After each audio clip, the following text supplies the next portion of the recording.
pride is not only in the natural area, there is also pride in spiritual area. It's not just submitting natural things. What about when you think you heard from God and you have to submit that?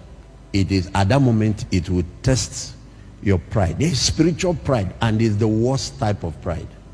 Let me give you an example. Suzette Hatton is the woman that leads intercession for Rehoboam. Anytime Rehoboam will go on any meeting, crusade, like the time he came to Enugu, the lady will arrive minimum of 40 days before Bonke's arrival, and will go to churches, mobilize intercessors plus the one she comes with, and they will pray and fast for 40 days. So Bonke now comes, he has 7 days crusade or 3 days. You see miracles, but that's the woman behind it. She has done this faithfully for years. Then 1 year she said, the Lord said to her to go into inner city ministry and start reaching prostitutes. He said, wonderful. So she ran to Rehoboam with excitement. The Lord just said to me, I think it was January 1st or whatever, go to inner city ministry and reach prostitutes. So you know, and Rehoboam said, forget about it, throw it into the trash can. You see what submission is?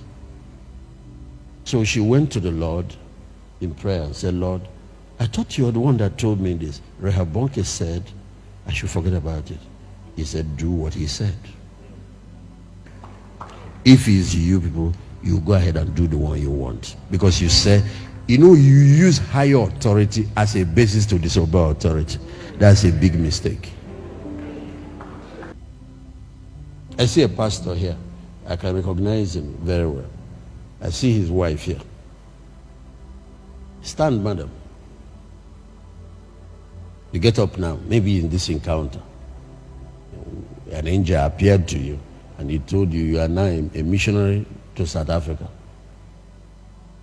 Is the angel from God? Yes. Genuine angel? Yes.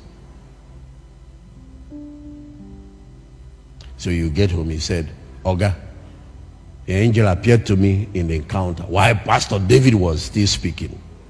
Of course, he was the angel of the ministry. He told me I'm now a missionary to South Africa. So I'm working on my visa, and because I have to leave, I have to obey God. What God will be waiting for are two things. Number one, to see what he will say. He says, sit down. That's the last bus stop. That's the final out. You sit down. You don't move an inch. You move, God will not be with you. Satan will decimate you on the way, and you say, but it's God that sent you.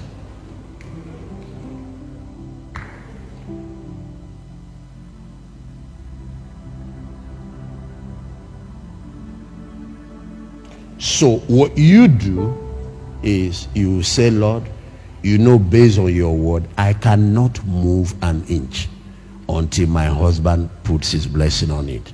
So if you're the one doing this, I will give you enough time. You better go and talk to him. The day he tells me, they will move. Simple. That's how a person that is taught, who has meekness and humility, operates.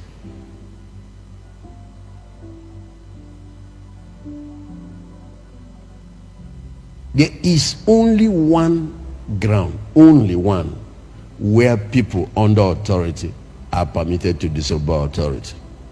How many of you would like to know that ground? It's very important that you know that.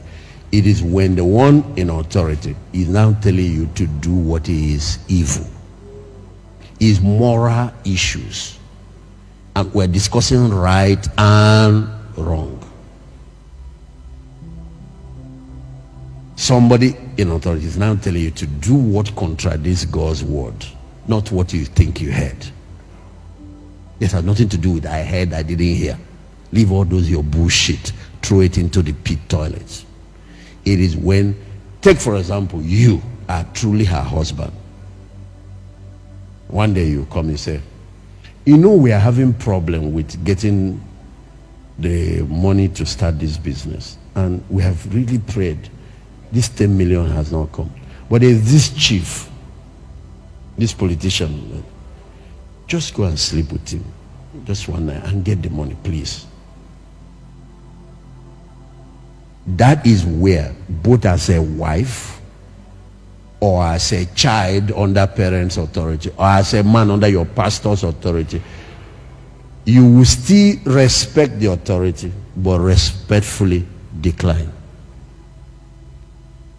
You see how Shadrach, Meshach, and Abednego talked to Nebuchadnezzar. He said, "Oh king, we will not bother to answer you. If it's other things, yes. But on this matter, to go and worship idol." Then, no matter the consequence, if they like throw you into the lion's den, or he decides to kick her out, God will go along with her. And at the end of the day, he is the one that will go down, she is the one that will go up. There might be a season of wilderness because people who do what is right sometimes suffer for it.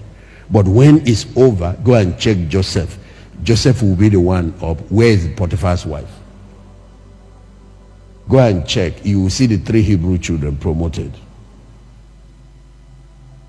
So when it comes to that, and it's only one when it comes to moral issues, where God's word is clear on something, and somebody that's supposed to be in authority is telling you to go and violate it. On that ground, I respect you, but on this matter,